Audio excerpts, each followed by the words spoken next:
This video about the Canadian Occupational Performance Measure, or COPM, is based off of the COPM Instruction Manual, as well as the Occupational Therapy Assessment Tools Index by Asher. The COPM is an individualized clinical outcome measure and was designed to detect change in a client's self-perception of occupational performance over time. The COPM fosters collaboration between the client and the occupational therapist to design the intervention. It's a semi-structured interview divided into three sub-areas: self-care, productivity, and leisure. The client describes occupations normally performed and identifies satisfaction with performance, in addition to performance problems in the three areas. Each activity is rated on a scale of 1 to 10. 1 is not important. 10 is extremely important. The client is then asked to identify the 5 most important problem areas to be addressed and rate them on a 10-point scale, indicating the client's perception of performance and satisfaction with performance. The setting and position are not prescribed. The tools you will need will be the manual, rating cards, score sheet, and pencil.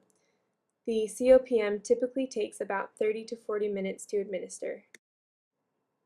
The COPM measures self-perception of occupational performance in clients with a variety of disabling conditions and across all developmental stages. It has been successfully used with children as young as 7 years old. The COPM model was built with a focus on occupational performance, which lies in an integrated and balanced approach to daily occupations of self-care, productivity, and leisure. Occupational performance is influenced by environment, social roles, and developmental stage. Step 1A in the COPM interview is self-care. This can be broken up into 3 sections. 1. Personal care, for example, dressing, bathing, feeding, and hygiene.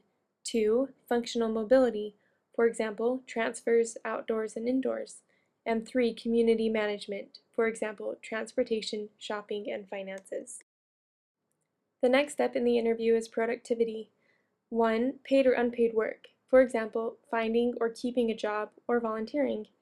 2. Household management, for example, cleaning, laundry, cooking. And step 3, play or school, for example, play skills or homework. The third step in the COPM interview is leisure. This includes 1. Quiet recreation, for example, hobbies, crafts, or reading. 2. Active recreation, for example, sports, outings, or travel. And 3. Socialization, for example, visiting, phone calls, parties, and correspondence. Throughout the interview, the client is asked to identify problem areas in each of these categories. The client then rates each of the problem areas on an importance scale of 1 to 10. Using these importance ratings, the client selects the top 5 problem areas he or she would like to focus on during therapy. The client then is asked to rate the current performance and the current satisfaction with performance on a scale of 1 to 10 to get a baseline measurement. The COPM is a measure of occupational performance, which is an experienced phenomenon and reported by clients. Therefore, the COPM does not seek to externally validate or substantiate client reports. Hi Trace. Hello. I'm Jane. Nice I'm to going to meet be you. your occupational therapist today. Have you ever been to occupational therapy before? No. Oh, well, we're glad you're here. As an occupational therapist, we focus on the factors in your everyday life, the activities that you do on a daily basis that help you make you who you are. And today we'll be using the Canadian Occupational Performance Measure. It's called the COPM for short. And that focuses on how you're functioning in your everyday life. And it has 3 categories. The self-care category, that has to do with personal care, like dressing, bathing, feeding, hygiene. Functional mobility, which is like transferring from a bed to a chair or going from the inside to the outside. And then community management, which is anything you would do in the community, transportation, shopping, finances. Then the next category is the productivity category. That's paid or unpaid work, household management, and play or school, if you're in school. And then the third category is the leisure category, and that has to do with quiet recreation, active recreation, and socialization. So,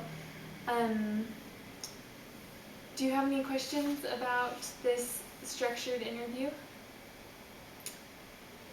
I don't think so. Okay, we'll walk through it together. Okay. Now, do you prefer to be called Mr. Stay or Trace?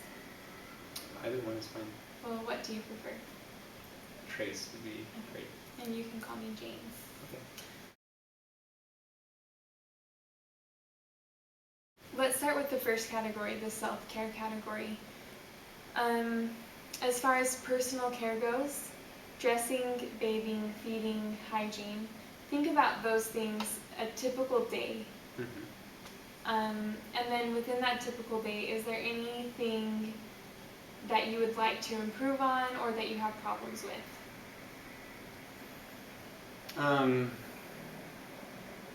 Well, I think I do pretty well at most of the personal care things. Good. The next is functional mobility. Do you have any problems with movement within your home or with moving in the outdoors or moving indoors? Well, I'm not really flexible, so sometimes it's hard if I have to stretch to reach something. Okay, so flexibility, and that might go along with, I know that in your profile it said that you were a runner, so would you say that flexibility is something that you would like to improve upon? Yeah. Okay. I'm embarrassed when I can't even touch my toes.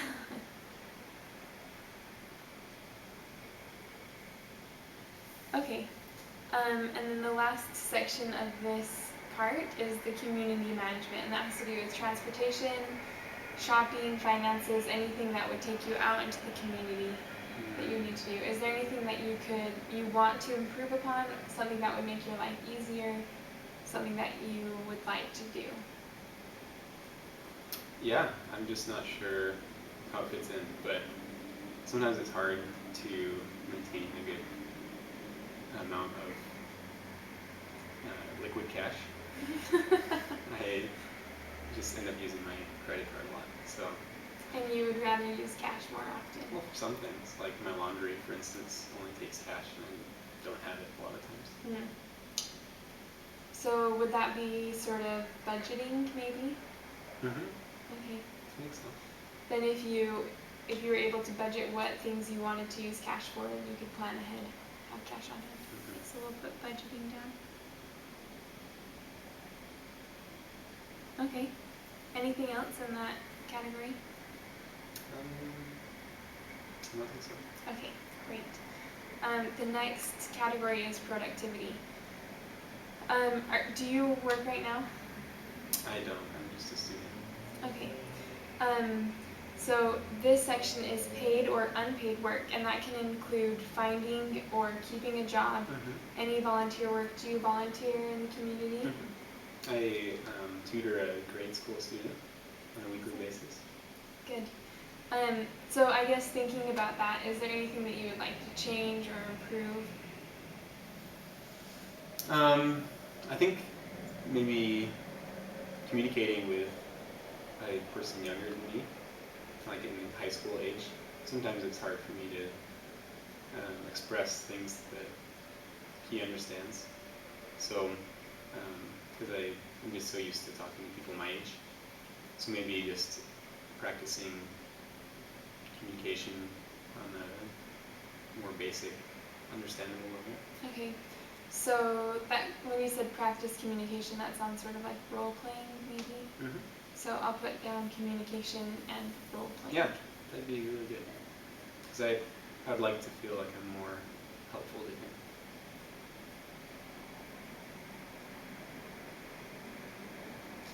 Okay, the next is household management. That includes cleaning, laundering, cooking, anything that would fit under that category. Can you think of anything that you have trouble with or anything that you would like to improve? Well, I don't vacuum my apartment ever. Okay. I So would like to do that. you would like to vacuum. Good.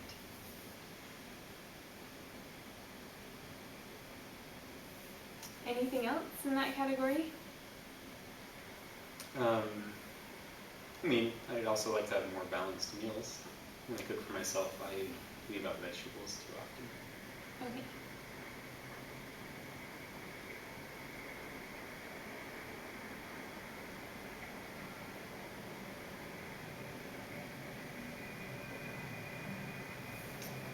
Okay, anything else? Okay, the next is play, or in your case, school. So that includes anything that has to do with that. Studying, paying attention in class, homework. Can you think of anything you have trouble with or would like to improve? Sometimes when I'm reading my textbook, then I get distracted by looking something up, like a word that I don't know. And then I end up reading a lot of articles on Wikipedia. So Yes. I'd rather just focus on my textbook sometimes. So more focused reading. Yeah, more focused study would be terrific. Okay, anything else? I don't think so. Okay, great. Let's move to the last section of leisure. So the first subcategory is quiet recreation, and that's any sort of hobby or craft, reading, watching TV. So if you could think about the things that you do for quiet recreation, is there anything you have trouble with or would like to improve? I've always really liked pottery, but I'm not very good at it. So I don't know if that counts, but I'd like to practice that. So you'd like to improve your pottery skills? Okay.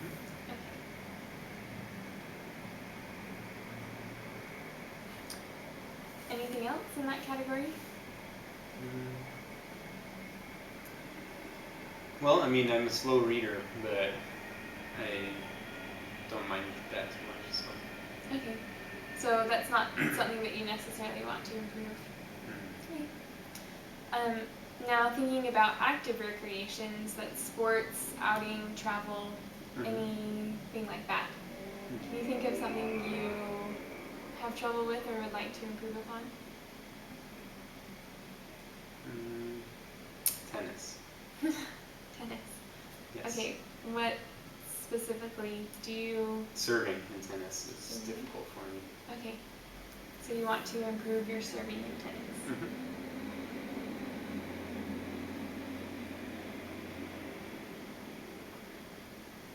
Anything else in the active recreation category? Nope. Okay. The last little section is socialization. That's visiting, talking with people on the phone, parties, anything in that category. Is there anything there that you're having trouble with or you're hoping to improve? Well, sometimes I find it hard to ask people to do things. Like, I get nervous when I ask them to do something directly. Okay. So how do you think you could improve? I mean, like what sort of things specifically? You'd like to be more confident in asking people to join you in activities? Is that a good way of summarizing that? I think that describes it well. I think just getting the chance to practice saying it a few times makes me a lot more comfortable doing it. Okay, so maybe again Role playing. I'll put role play invitations. You summarized it very well. Thanks. Okay, great. Was there anything else in that category that you... I don't think so. Okay. Has there been anything that we've missed overall? No.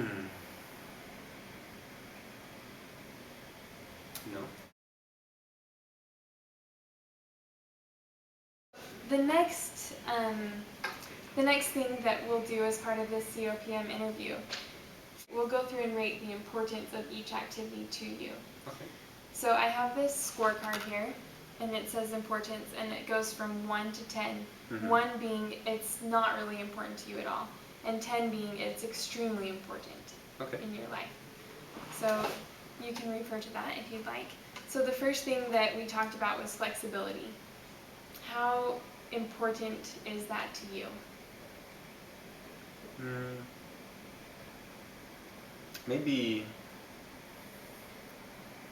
a 6.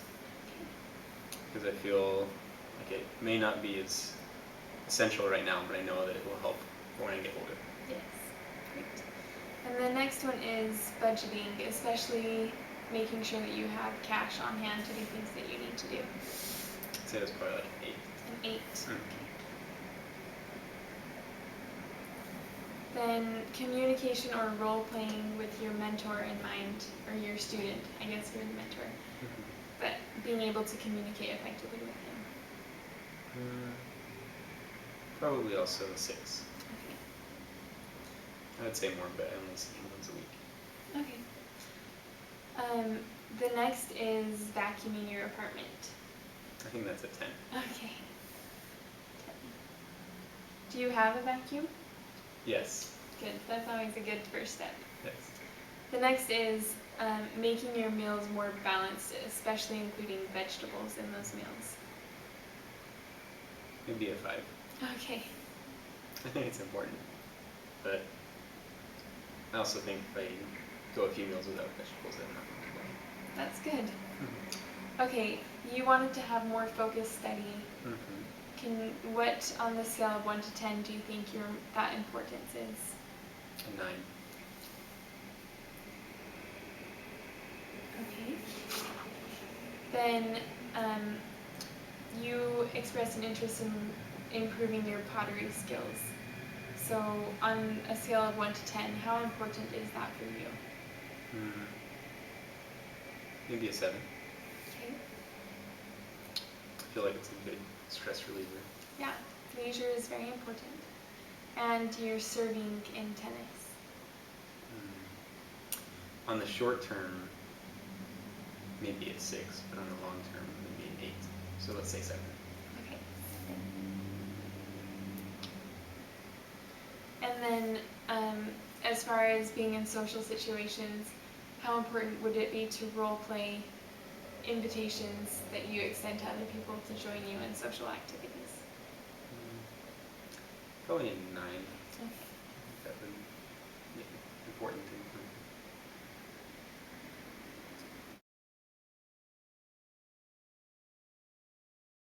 Okay, Trace, now that we've gone through and we've rated the importance of all of these things that you would like to improve upon, we're going to go through and select 5 that we want to focus on for your therapy.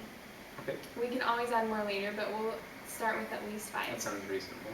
So why don't you look through here, how important these things are, the scale will help you determine what 5 things you would like to focus on. So do you want to look through these and point out things that you would like? Maybe you could put a star by the 5 things that you want to do. Okay.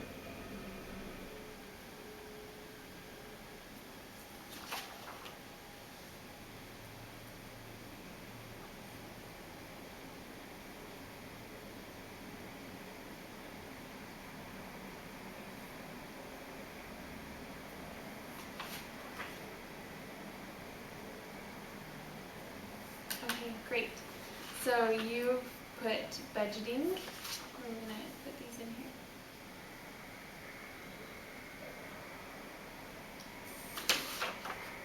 Vacuuming. That's good. I'm sure your roommates will be pleased with that. I think so.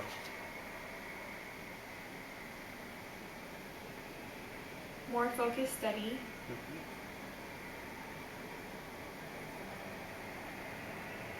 Pottery. And role play invitations.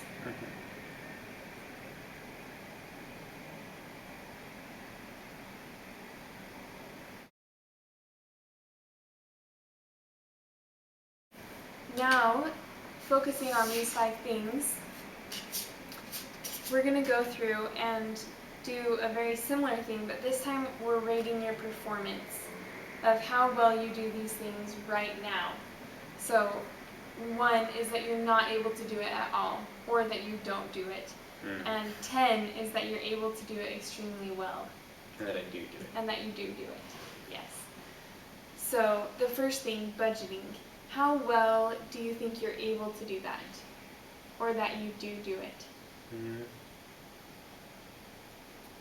Maybe 7. Okay. And the next is vacuuming. 1. Okay, 1. More focused study.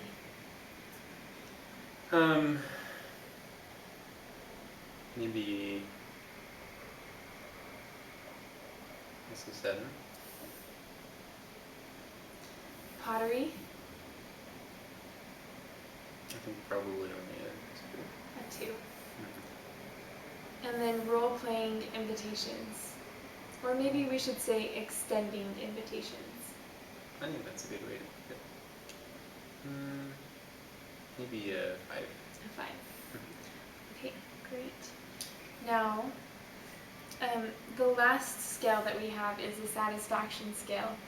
A 1 is that you're not satisfied at all with your performance level that you just rated.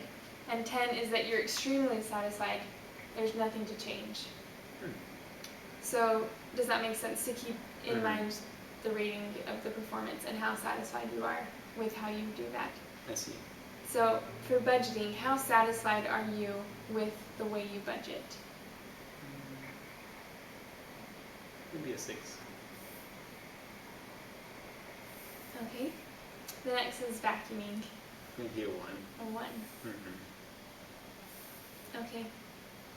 More focused study. Probably 5. Pottery. Maybe a 4. And extending invitations.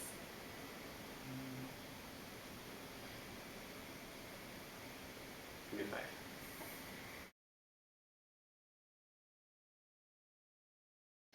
As we go through these, we can kind of use these as a guide to set goals during our therapy sessions. For instance, this one that you put on vacuuming, that means you really want to change how you're doing it. Luckily, I think that that's something we'll be able to focus on and change fairly easily. I hope so. Now that we've been able to do that. But some of these other things you're doing fairly well on, but you would like to improve. So those are some things that we'll focus on in our therapy sessions. So Great. Thanks for participating in this interview, and I look forward to our therapy sessions. Thank you. It's nice to meet you. To use the COPM as an outcome measure, it must be administered more than once. Ratings during initial assessment are compared with later reassessment ratings. A 2-point change of score is considered clinically significant. The resulting problem list forms the basis for the intervention plan. Total scores can be used for program evaluation. Here are the results from Trace's interview. To get his baseline score, take the total performance or satisfaction scores divided by the number of problems. Therefore, Trace's baseline score is 8.6. We will develop a client-centered intervention around the 5 performance area problems Trace has identified and focus on them during our therapy sessions. The COPM reliability is good. The test-retest reliability at 1 and 2 week interval ranges is from 0.63 to 0.89 for performance and 0.78 to 0.88 for satisfaction. Some suggestions to improve the reliability of the COPM is to obtain test-retest data on the importance rating. This data should be obtained to confirm the test reliability. The COPM should also be re-administered at the same time during the day and in similar conditions as the first administration. Inter-rater and intra-rater reliability data should be obtained on the COPM, and if the intra-rater reliability is high, the same therapist should re-administer the COPM throughout the intervention process. The COPM validity is also good. The COPM scores were responsive to changes in self-perceived occupational performance over time. Several investigations with a variety of subjects showed that the COPM was a valid measure of occupational performance. Validity studies on other instruments used the COPM as a valid occupational performance measure. Some suggestions to improve the COPM include adding a participant observation section dealing with client-identified problems to supplement the self-perceived views. It would also be helpful to add a participation observation section dealing with baseline ADL so the therapist can get an overall view of the client's abilities. If these two sections were added to the COPM, a reliable and valid scoring section to assess the actual change in abilities observed over time would also be needed.